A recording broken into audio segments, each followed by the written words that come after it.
హుజరాబాద్ నుండి జమ్మికుంట వెళ్తున్న బస్సులో ఊరికే వెల్లిపాయలు తీసుకుంటూ వెళ్తున్నారని వీడియోలు వచ్చాయి. రవాణా శాఖ మంత్రిగా డిసెంబర్ 9 నుండి మహిళలకు ప్రవేశపెట్టిన ఉచిత బస్ సౌకర్యం పై స్కీమ్ సక్సెస్ అయిందని మొదటి నుండి కళ్ళమంట జరుగుతుంది. ఆటో కార్మికుల పేరు మీద మాట తెస్తున్నారు. మీకు మహిళలు బస్సుల్లో ఉచితంగా ప్రయాణం చేయడం ఇష్టం లేదా? వాళ్ళని అవమానపరిచే విధంగా మాట్లాడుతున్నారు. ఇప్పటి వరకు ఆర్టీసీలో 70 కోట్ల మంది మహిళలు ఉచితంగా ప్రయాణం చేశారు. మహిళలను అవమానపరిచే విధంగా ఏం పని లేక తిరుగుతున్నారని అవహేళనగా వస్తున్న వీడియోల మీద చర్యలు తీసుకోవాలని అన్నారు.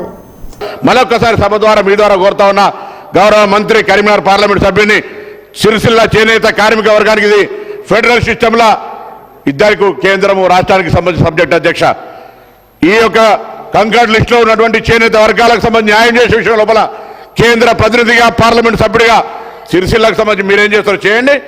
గౌరవ శాసనసభ్యులతో మేము జిల్లా నాయకులం రాజకీయానికి సంబంధంలే మేము నేను ఒక గీతన్నగా నేతన్నగా గీతన్న నేతన్న అనేటువంటి ఒక తాల్మెల్తో నడిచే వ్యక్తులంగా తప్పకుండా వాళ్ళ పట్ల కన్సర్న్ ఉంది. వాళ్ళకి సహకారం చేయాలి. బలిన వర్గాల శాఖ మంత్రి అనే ఆలోచన తప్ప రాజకీయం కాదు. మీరు అన్నట్టుగా అక్కడేదో మీరు శాసనసభ్యులున్నారు కాబట్టి వాళ్ళ చేనేత ఏదైతే బతుకమ్మ చీరలు మానుకున్నాం అనేది తప్పు. వాళ్ళకు ప్రత్యామ్నాయంగా ఇవాళ జీవో నెంబర్ 1 తీసుకొచ్చి మొత్తం వస్త్ర ఉత్పత్తులన్నింటినీ కొనుగోలు చేయాలనేటువంటి విధంగా మేము వచ్చినాక జీవో తీసుకొచ్చినాం. అందరికీ మీకు తెలుసు.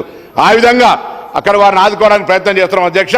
తప్పకుండా మీ కన్సర్న్ మాకున్నటువంటి బాధ్యత మీలాంటి మార్గదర్శకత్వంలో ముఖ్యమంత్రి గారి సూచన మేరకు తప్పకుండా సిరిసిల్ల చేనేత కార్మిక వర్గానికి సంబంధించి ఆనాటి నుంచి ఉన్నటువంటి సమస్యలన్నిటి మీద ఒక సమగ్రంగా చర్చ చేసి ఒక మంచి మార్గదర్శకత్వాన్ని ఇచ్చి ఆత్మహత్యలు లేని నేతన్నలుగా తీర్చిదిద్దే ప్రయత్నంలో అందరూ కూడా భాగస్వాములు కావాలని కేంద్రం కూడా సహకరించాలని కోరుతూ నమస్కారం తెలియజేస్తున్నాను అధ్యక్ష. కన్క్లూడ్ చేయండి.